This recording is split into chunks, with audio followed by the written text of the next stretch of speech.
नमस्कार, मैं आर्यन जसवाल। एक ऐसी तस्वीर जो आती है रीवा से और पूरे देश में दिल को दहला देती है।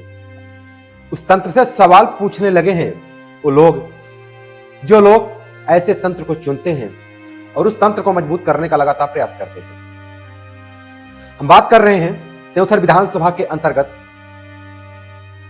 जनेह थाने के ही समीप एक मनिका गांव, जहां से 6 वर्षीय मयंक आदिवासी एक खुले बोरवेल में फंसकर अपनी जान दे देता है। हालांकि 48 घंटे के आसपास का रेस्क्यू ऑपरेशन चलता है। पूरे देश की मीडिया उस तस्वीर को दिखाने का अपना कर्तव्य निभाती है। इसके बाद मामला पूरे देश में हर कोने में पहुंच जाता है। लेकिन इसके बावजूद भी उस मासूम बच्चे की, उस मां की आस की, उस मां के गोद में खिलखिलाने वाले छोटे बालक की जान नहीं बचा पाती। बिंदु प्रदेश टीवी की टीम भी लगातार वहां पर कवरेज करती है, तस्वीर देखती है, तस्वीर दिखाती है, लेकिन कोई भी जिम्मेदार सही जवाब देने में असक्षम था। ऐसा कोई कम्युनिकेशन नहीं था जो सही खबरों को प्रसारित किया जा सके। उसका खामियाजा यह निकला, यानी उसका परिणाम यह निकला, उस मां बाप के गोद की जो आशाएं थी वो सूनी हुई। उसके बदले में सरकार रेड क्रॉस सोसाइटी के माध्यम से 4 लाख रुपए का चेक देती है। और इसके बाद में मध्य प्रदेश के मुख्यमंत्री डॉक्टर मोहन यादव अपने ट्विटर हैंडल से, यानी एक्स हैंडल से वो ट्वीट करते हैं। उस ट्वीट पर भी हम चर्चा करेंगे और कहां लापरवाही हुई और क्यों बच्चे को नहीं बचाया जा सका और किस पर कार्रवाई हुई और जो दोषी था उस पर क्यों नहीं हुई, इसका जिक्र क्यों नहीं। ये तमाम सवालों पर जो आपको लगातार सवाल मिल रहे हैं, उस सभी सवालों के जवाब देने का हम प्रयास कर रहे हैं। सबसे पहले आपको बता दूं, जिन लोगों पर कार्रवाई हुई उस पे हैं अशोक तिवारी, पंचायत सचिव हैं, और विकास मिश्रा हैं जो ग्राम पंचायत मनिका के ही रोजगार सहायक हैं, प्रेम कुमार मिश्रा हैं जो पंचायत समन्वयक अधिकारी हैं, सीएफटी गढ़ी के हैं। यानी इन तमाम तीनों लोगों को कारण बताओ नोटिस दिया गया है। और जो त्योंथर सीओ हैं राहुल पांडे, उन पर निलंबन की कार्रवाई हुई। अब निलंबन की कार्रवाई के बाद क्या होगा, कारण बताओ नोटिस के बाद क्या होगा, आप सभी जानते हैं। मामला गर्म है। इस गर्म मामले में क्या करना चाहिए सरकार को या जिम्मेदारों को, उन्होंने किया। लेकिन मैं तस्वीर दिखाना चाहता हूं। इनका जो ट्विटर हैंडल है, उस ट्विटर हैंडल को आप सबके बीच में लिंक में शेयर कर दूंगा। देखिए, डॉक्टर मोहन यादव जो मध्य प्रदेश के मुख्यमंत्री हैं, वो लिखते हैं, रीवा जिले के मनिका गांव में बोरवेल में गिरे मासूम बच्चे मयंक को प्रशासन के लगातार और अथक प्रयासों के बाद हम नहीं बचा सके। मन अथाह दुख और पीड़ा से भरा है। ईश्वर दिवंगत आत्मा को शांति एवं परिजनों को यह गहन दुख सहन करने की शक्ति प्रदान करे। पीड़ित बच्चे के परिजनों को रेड क्रॉस की ओर से 4 लाख की आर्थिक सहायता प्रदान की गई है। दुख की इस घड़ी में मैं और मध्य प्रदेश सरकार मयंक के परिजनों के साथ खड़े हैं। इस मामले में जवाबदेही तय करते हुए सीओ जनपद त्योंथर एवं एसडीओ पीएचई त्योंथर को निलंबित करने के निर्देश दिए गए। मेरा आप सभी से अनुरोध है कि ऐसे बोरवेल को ढककर रखें ताकि इस तरह की घटनाओं को भविष्य में रोका जा सके। अब क्या था, अब यह ट्विटर हैंडल जैसे ही पोस्ट होता है, वायरल होता है, इसके बाद लोगों ने कमेंट करना शुरू कर दिया कि आखिर जो दोषी है, जिसके खेत में यह बोर था, उसकी कोई जिक्र ही नहीं हुई। हालांकि सूत्रों ने बताया, कुछ ग्रामीणों ने भी बताया कि जिसके खेत में यह बोर था वह बीजेपी के ही एक वरिष्ठ कार्यकर्ता है। हालांकि पूरा खुलासा किसी ने किया नहीं, इसलिए बिंदु प्रदेश टीवी इस बात की पुष्टि भी नहीं करता है। लेकिन जिनके खेत में यह बोर था और खुला था, उसकी कार्रवाई की तस्वीर अभी देखने को नहीं मिली। अब इसके बाद जब सीओ जनपद त्योंथर को निलंबन की कार्रवाई के निर्देश दिए गए, इसके बाद आप पुनः तस्वीर देखिए। एक नीलेश सिंह तोमर जी हैं, ये कहते हैं बोरवेल खुले होने के कारण कितने बच्चे काल के मुंह में समा जाते हैं और बोरवेल खुले होने ही नहीं चाहिए, इन लोगों पर कार्रवाई होनी चाहिए। विवेक कुमार दीपू जी कहते हैं, इस मामले में जनपद सीओ त्योंथर के द्वारा बहुत मेहनत की गई। 3 दिन बिना खाए पिए सोए बच्चे को बाहर निकालने के लिए अपनी जान दे रहे थे, तब बोरवेल और हैंडपंप मरम्मत तक का काम पंचायत और जनपद पंचायत नहीं करवा सकता, तो कार्रवाई सीओ के ऊपर क्यों? सीओ त्योंथर के साथ अन्याय किया गया।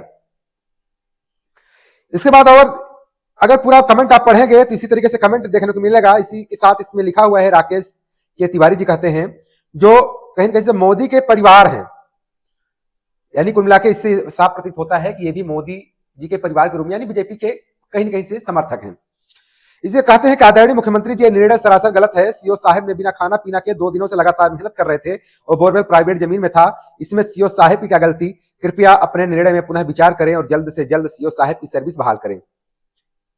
नितिन बागरी जी कहते हैं बोरवेल चाहे निजी खेतों में कराए जा रहे हों, पहले तहसील में जानकारी दें, उसके पश्चात पटवारी द्वारा उस जगह का निरीक्षण करके सुनिश्चित करें कि जिस जगह पे बोर हो रहा है इंसान पशुओं का आवागमन कम या अधिक बोर होने से चारों तरफ सुरक्षा के इंतजाम कराए जाएं ताकि भविष्य में ऐसी दुर्घटना ना हो।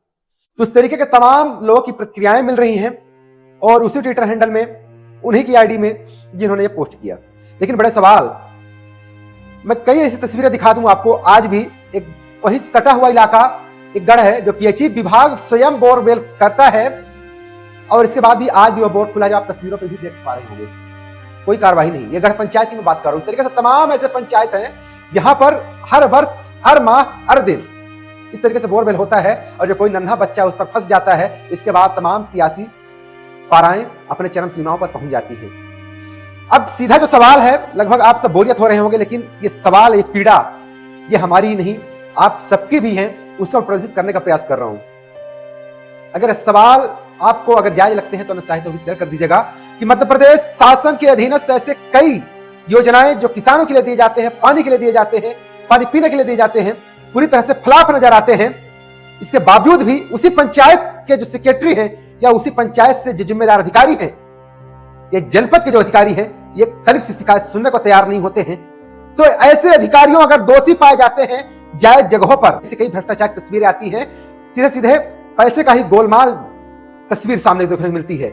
लेकिन उसके बाद खामियाजा होता है कि कोई आवाज उठाता है, उसके बाद जांच चलती है, दोषी अगर पाया जाता है तो जो है गमन कर लेता है राशि, वह राशि सिर्फ भरना पड़ता है। यही एक कारण है कि लगातार जो पंचायत चाहे जनपद जो जिम्मेदार होते हैं, कभी ईमानदारी से कोई भी प्रमाण पत्र नहीं देते हैं, जिसका आज सबूत और यह सरकार भी मान चुकी है कि यहां नीचे तबके के जो अधिकारी कर्मचारी है, ये सही सलामत, सही पुष्टि के जो प्रमाण पत्र कभी देते नहीं है। तो इनको निलंबन करना चाहिए कि सीधे सेवाओं से ही बर्खास्त कर देना चाहिए। मैं आप सभी से पूछना चाहता हूं, ऐसे तमाम ऐसी जगह देखेंगे कई लापरवाहियां देखने को मिलती है, लेकिन जब ऐसे सनसनीखेज मामले आते हैं उसके बाद केवल कारण बताओ नोटिस की तस्वीरें आती हैं, जबकि पता है कि यह पंचायत के अधीनस्थ का कार्य था और पंचायत के अंदर कार्य था, जो कि कहीं ना कहीं से पंचायत से जिम्मेदार, जो पंचायत से संबंधित जिम्मेदार हैं, वो लापरवाह हैं। इनको तो बिना कारण बताने के साथ ही बर्खास्त करना चाहिए। तब पूरे देश में एक लहर जगेगी कि हाँ, इस शासन स्तर में ईमानदारी से कार्य करना जरूरी है, वरना अगर किसी तरीके से बेईमानी का कार्य करेंगे और गलत रिपोर्ट देंगे, उस पर इस तरीके की भी सजा के प्रावधान है। मासूम मयंक के बारे में जिस तरीके से चर्चा हुई कि बेचारा गया था गेहूं की बालियां बिनने, आज भी दर्द होता है कि जिस उम्र के बच्चे को शिक्षा की आवश्यकता होती है और यहां लगातार गरीबी हटाने की बात होती है, आए प्रत्येक दिन अगर देखा जाएगा, रेशियो उठा लिया जाए तो प्रत्येक वर्ष गरीबी रेखा के राशन कार्ड से अगर अनुमानित लगाया जाए तो कहीं न कहीं से अधिकांश मर रहे हैं गरीबी रेखा, और अधिकांश मर रहे हैं गरीबी रेखा के राशन कार्ड, उसे साफ अंदाजा लग सकता है कितनी भुखमरी और कितनी गरीबी इस देश में आ गई है। अगर वो राशन कार्ड अगर फ्लॉप बन रहे हैं तो उस पर भी यही जिम्मेदार जिन पर कार्रवाई की गई है, ऐसे ही जिम्मेदार लगातार दोषी पाए जाते हैं और दोषी हैं।